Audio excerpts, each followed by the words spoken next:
Алиса во земјата на чудата. Луис Карол. Пролог. Во едно златно попладне се лизгаме лесни по вода.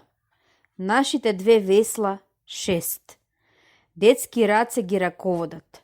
Смело, макар што се кревки, тие кон скитања не водат. Ах, колку безмилосни се тие!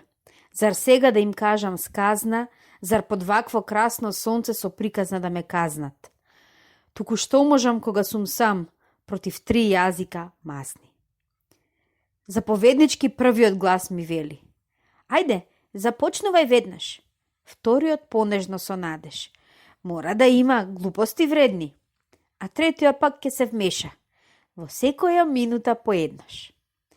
И ете така, во тишина мека, тие внимателно ме слушаат за земјата чудо знај. За тоа како една детска душа пријателски збори со звери птица и не им верува на своите уши. И веќе немав од нив мира и кога сказната ми секна, а не можав да измислам нова, од ненадеж спасоносно ми текна. За крајот утре. Па утре сме сега, рекоа тие и јас морав да смекнам. И така стана оваа книга.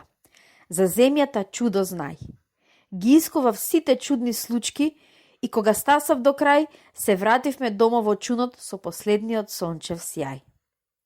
Земи ја сега книгава за Алиса со нежна детска рака и сети се за сите сништа што за споменот се тајна, како за свенати букети цвеќе набрани некогаш одамна.